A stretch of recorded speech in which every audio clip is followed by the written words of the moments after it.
tipo de fe tienen ustedes? ¿Qué clase de fe tiene la iglesia en este año 2025? ¿Por qué no puedes perdonar a tus hermanos 7 veces al día? ¿Por qué nos llenamos de rencor y abandonamos las iglesias? No debemos de actuar de esa forma. Si nuestra fe tiene el tipo bíblico de la cual nosotros podemos extraerla a través de la palabra de Dios, de aquel cordero que fue llevado a la muerte. Mi fe proviene de la palabra de Dios. Ese es el tipo de fe que yo necesito. Desde el Antiguo Testamento, cuando Dios pone en Génesis 22 una figura, una tipología de Abraham, el padre, y su hijo Isaac, su único hijo, para ofrecerlo en el monte Moría. Desde ahí yo comienzo a observar que la venida de Jesucristo por mi pecado y para darme salvación y vida eterna ya estaba profetizado desde el Antiguo Testamento. Ese tipo de fe es lo que yo tengo. Cuando el sumo sacerdote entraba al lugar santísimo y allí ministraba en el lugar santísimo y llevaba en un lebrillo la sangre del Cordero perfecto, que era sacrificado en la entrada en el lugar del holocausto, donde se hacía, donde estaba el altar de bronce. Bronce significa juicio en la Biblia. Allí se ponían los sacerdotes y el corderito se dejaba humildemente, no bramaba cuando le cortaban el cuello y ponían aquí el lebrillo para la sangre. Ese corderito lo ponían en ese altar del sacrificio, en el altar de bronce. El pueblo se encontraba afuera. Una vez al año, en el día de Yom Kippur, día de la expiación, 10 días antes se tocaba la trompeta, Yom Teruah, fiesta de las trompetas. Día a día, por 10 días tocaba el trompeta. El pueblo sabía que dentro de 10 días el sumo sacerdote, una vez al año, iba a entrar al lugar santísimo con sangre ajena de los corderos. Y el pueblo, cuando escuchaba la trompeta, ellos preparaban su corazón para el día del Yom Kippur y comenzaban a meditar en sus caminos, comenzaban a meditar en sus pecados y decían: Jehová de los ejércitos, que formó el pueblo de Israel a través de nuestros padres Abraham, Isaac y Jacob, y tu mano poderosa que nos sacó de la tierra de Egipto, Jehová de los ejércitos, que pastoreaste a vuestros padres en el desierto, Jehová de los ejércitos, Dios santo, que castigas el pecado. Sabemos en tu palabra que mandaste juicio por murmurar contra Moisés en el desierto, y las serpientes ardientes trajo muerte al pueblo por nuestro pecado. Jehová de los ejércitos, eres santo. Y tenían toda la palabra de Dios, y por 10 días preparaban su corazón para arrepentimiento, para que cuando llegara el día de ofrecer la sangre del cordero, todo el pueblo esté preparado con corazón sincero para recibir el perdón de Dios a través de la sangre que se ofrecía en el propiciatorio. El sumo sacerdote tenía que entrar con sus vestiduras santas y sus vestiduras gloriosas. Aarón, y la sangre lo esparcía 7 veces en el lugar santísimo, y allí ministraba el sumo sacerdote, y se oía el sonar de las campanitas que llevaba a la borda de su vestimenta gloriosa. Lo oían que ahí andaba ministrando. El altar del incienso penetraba el velo al lugar santísimo. El menorá y sus 7 brazos alumbraba el tabernáculo en el lugar santo. Los panes de la proposición, 12 panes pertenecientes cada uno a las tribus de Israel, el pueblo que Dios escogió. En su pecho el sumo sacerdote, en su pectoral llevaba 12 piedras preciosas, cada una representaba a la tribu de Israel. Era el intercesor, era el mediador entre Dios y los hombres. Y cuando ofrecía la sangre de la expiación, dice la palabra de Dios, el pueblo que ya estaba preparado para adorar, el pueblo que ya estaba preparado para postrarse, el pueblo que ya estaba preparado su corazón para recibir el perdón, el Dios que todo lo sabe y todo lo ve, escudriñaba lo más profundo del corazón de su pueblo. Y a través de la fe, de esa fe que cuando se ofrecía el cordero sin culpa, que es el sustituto del que lo ofrece, el que lo ofrece reconocía que por su pecado merecía la muerte. El que ofrecía el sacrificio por medio de la fe reconoce que merece castigo. Pero este que no tiene culpa, el cordero sin defecto, sin mancha, un corderito, él ocupará el lugar del pecador, un sustituto. El pueblo estaba siendo preparado para recibir al Cordero de Dios en el futuro. Y toda esa fe que nosotros lo obtenemos a través de la palabra de Dios, que Jesucristo, su venida no fue accidental, sino que fue profetizado, que fue tipificado. Pero la fuente y el tipo de fe que yo tengo es la palabra de Dios. Y cuando tengo ese conocimiento de la palabra de Dios y obedezco su palabra, y ahora que he recibido a Jesucristo, es una fe de un tipo único procediente de la palabra de Dios. Por eso, ¿qué tipo de fe tienes tú? Si tienes un tipo de fe conforme a tu imaginación, conforme a tu sabiduría, por eso no puedes perdonar a tu hermano, porque si tuvieras fe como un grano de mostaza, de este tipo de fe, no es por lo grande, aunque sea pequeño, pero tiene que estar fundado en la sangre de Jesucristo, en su sacrificio, en el perdón que Él derramó sobre tu vida. Es como tú entiendes el perdón. Es triste cuando no sabemos perdonar y nos llenamos de orgullo, de soberbia y de amargura.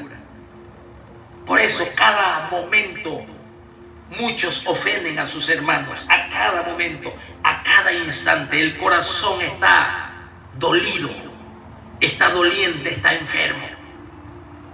Tenemos que aprender, aunque no veamos cambio en ellos, aunque veamos hipocresía, aunque veamos nosotros lo que veamos, no nos corresponde juzgar su arrepentimiento.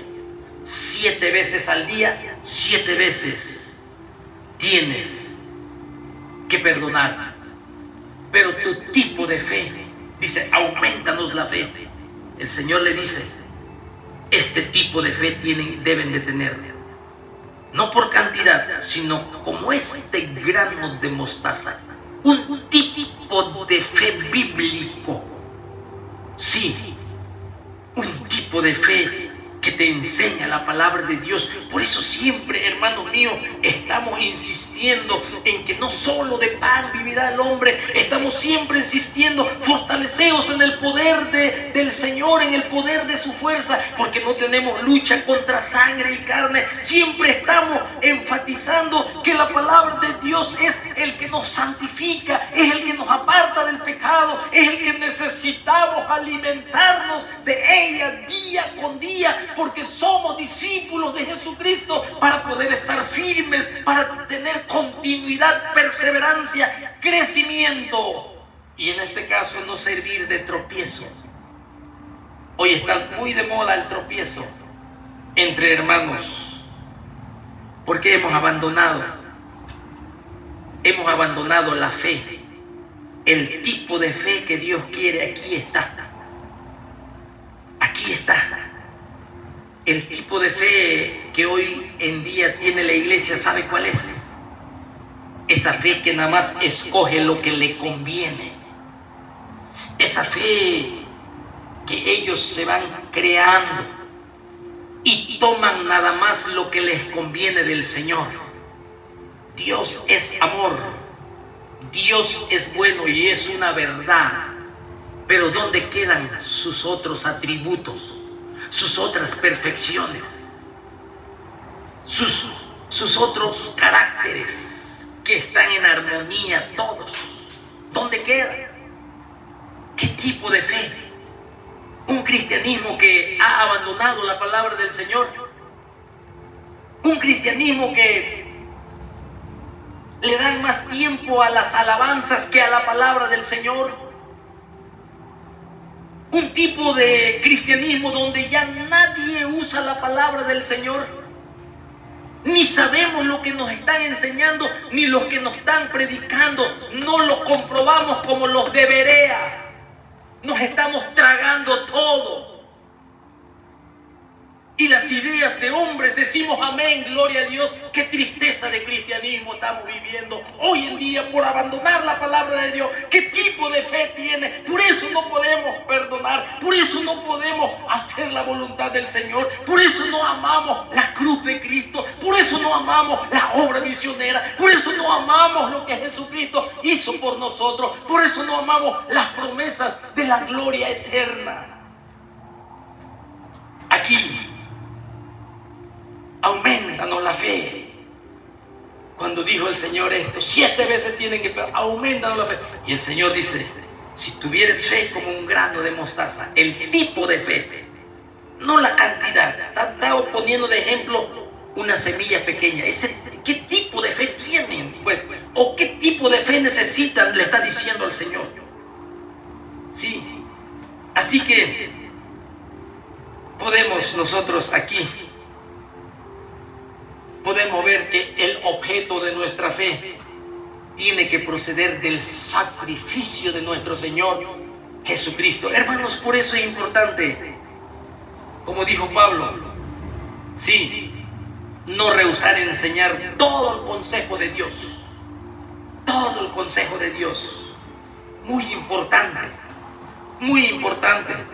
Así que aquí en el versículo 7 al 10 de Lucas,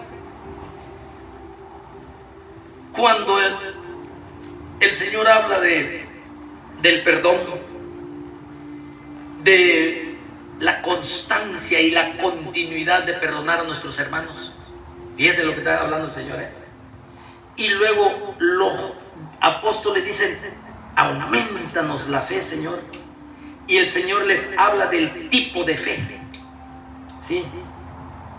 Y luego el Señor en el versículo 7, mira una parábola. Le dice, ¿quién de vosotros teniendo un siervo que ara? Todo esto tiene relación. ¿Quién de vosotros teniendo un siervo que ara o apacienta ganado? ¿Sí? ¿Quién de vosotros, teniendo un siervo que ara o apacienta ganado, al volver él del campo, luego le dice, pasa, siéntate a la mesa? No le dice más bien, prepárame la cena, cíñete y sírveme hasta que haya comido y bebido, y después de esto come y bebe.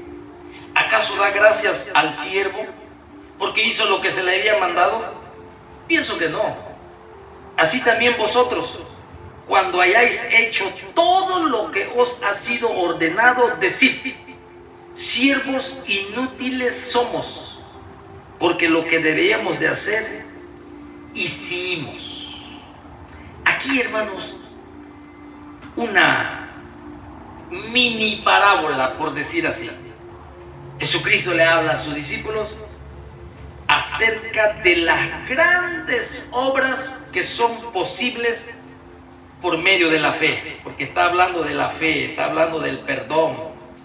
Esa fe, dice, tan pequeña, sí, de ese tipo, un tipo de fe genuino, obtenido de su palabra, que si tú le dices arraígate sicómoro, o tú le dices arraígate amargura, arraígate todo clase de pecado que tenemos, ciertamente va a pasar.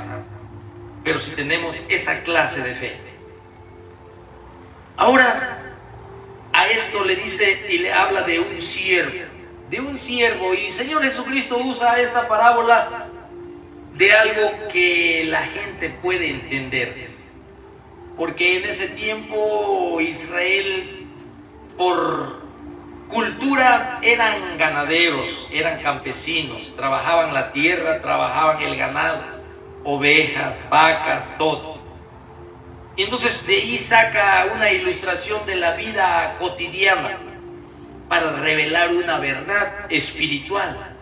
Para mayor entendimiento lo ilustra, para que en la mente de los oyentes abra el entendimiento y penetre las verdades que el Señor, ¿sí?, que el Señor quiere enseñar. Dice: ¿quién de vosotros, teniendo un siervo, ¿sí?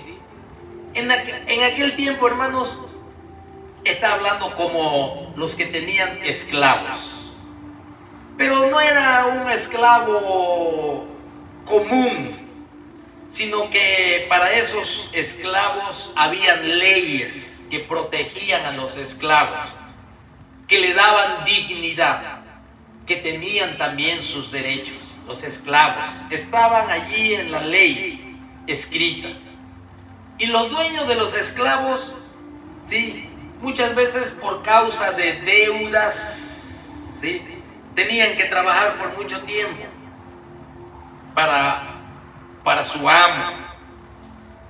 Cada 7 años, cada 50 años, como los jubileos, de la cual nosotros ya conocemos allí en Levítico 25, todo lo que es la ley que habla sobre los esclavos, dice que había un dueño de un esclavo que lo mandaba a arar la tierra.